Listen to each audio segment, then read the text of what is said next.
What I want to say is, through growing up, what I've discovered is that this world is a very vast, a very wonderful and beautiful one, and there are so many things to discover, but the most important journey I think all of us will go through is the journey in ourselves, to find our truth, to find who we are and what makes us happy. And in our culture, we are told that if we're beautiful, if we're skinny, if we're successful, famous, if we fit in, if everyone loves us, that we'll be happy. But that's not entirely true. And this is what I want to talk about, basically. I'm going to start with a poem that I wrote when I wasn't very happy. I actually wrote this a year ago, but again, as if you know depression, it comes back. It's a reoccurring thing that you can't really swat away. Anyway, who am I? Who am I trying to be? Not myself, anyone but myself. Living in a fantasy to bury the reality, making myself the mystery, a strong facade disguising the misery. Empty but beyond the point of emptiness, full to the brim of fake confidence, a guard that will never be broken because I broke a long time ago. I'm hurting, but don't tell anyone. No one needs to know. Don't show or you've failed. Always okay, always fine, always on show. The show must go on, it will never stop. The show must not go on, but I know it will. I give up giving up. I am lost. I don't need to be saved, I need to be found. Basically, it's kind of just the same reoccurring thing of, not knowing who you are and feeling. Again, so yeah, this started when I was about 15 years old. I was at school. I really wanted to do well at school to please my parents, to please my family. I didn't really care that much about school because I knew I was never going to be very good at it. I think I pushed myself so far, got to the point where I had a bit of a mental breakdown. I was one of those people that just did enough work. But again, I have very bad learning disabilities. Though, if you look at my writing, it's not good at all. It's probably like a 9-year-old boy, if you know what that looks like. But I was, just pushing past. So I got to the point where I went a bit mad. I was completely suicidal, didn't want to live anymore. I thought that I was completely alone. I also realized how lucky I was and what a wonderful family, wonderful friends I had, but that didn't matter. I wanted the world to swallow me up, and nothing seemed better to me than death, which is completely insane. So I got taken out of school, went to therapy, got put on antidepressants, kind of clawed my way back to some sort of rational thought, which took a while. But basically, I stayed in school until I was 17, where I still was kind of plagued with this depression, and I was like, I'm done, I need to leave, which, to the rather large disagreement from my parents, I left, and I knew I had to do something, because otherwise I would just go crazy. So I started modeling. There was elements which were fun, because it's like this camaraderie of people not being successful, and you can complain about all the people who are rude to you. But it wasn't nice.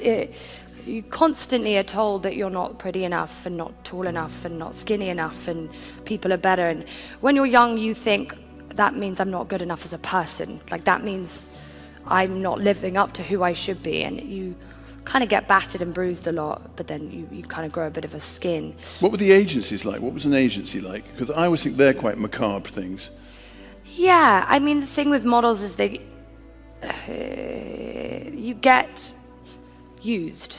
That's the thing. I saw a lot of misuse from photographers, perverse photographers to young girls. A lot of straight photographers only really do this because they want to sleep with young models.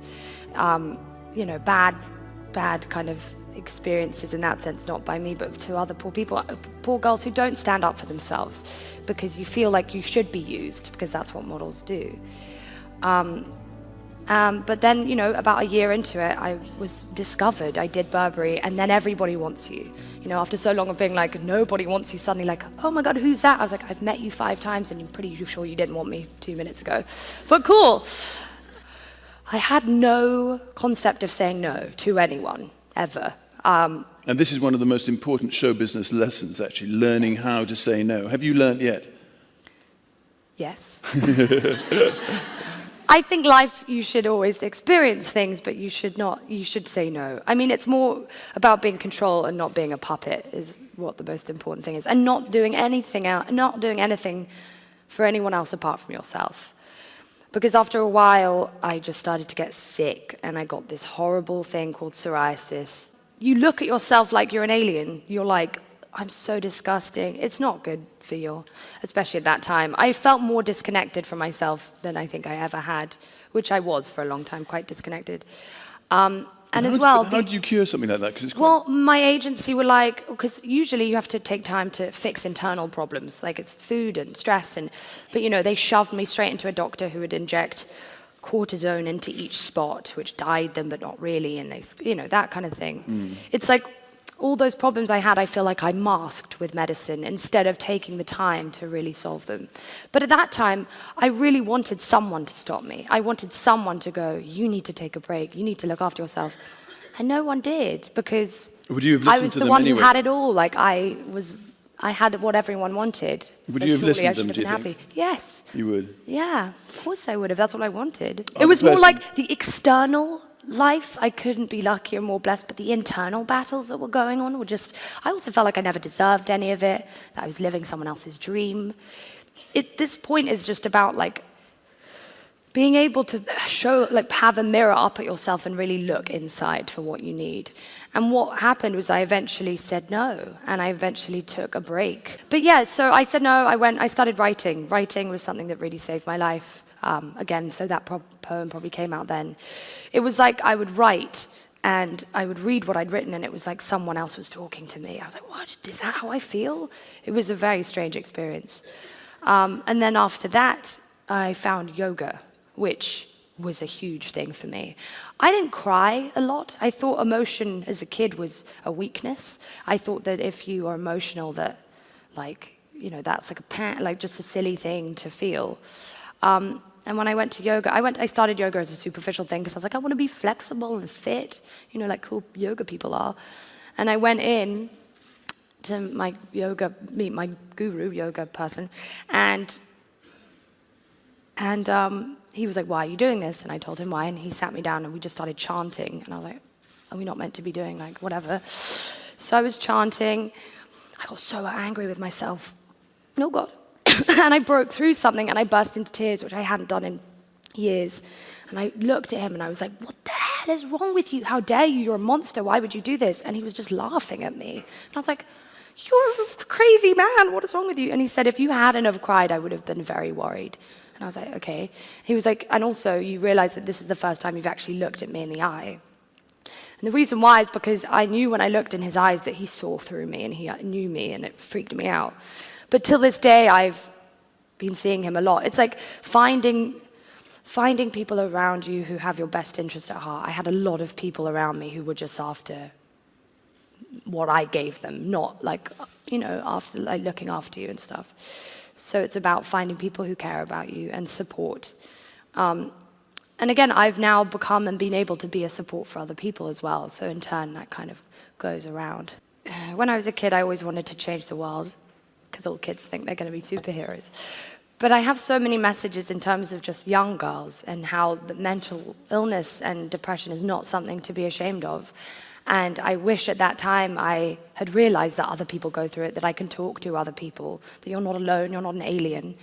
My message has always been to accept yourself no matter what, to love yourself, to embrace your flaws. I think flaws are the things that make us special. The cracks within us are the beautiful parts that need to have light shed on them, otherwise they're just left. And also, women are great. They're wonderful, wonderful creatures. Women are the bearer of life, and I think it took an experience of going to a talk by a woman who dealt with so much, all these women here are so incredible. Like the last talk, I watched her on YouTube and it made me cry. And we witnessed these extreme experiences which happen to women, suppression and all these other things.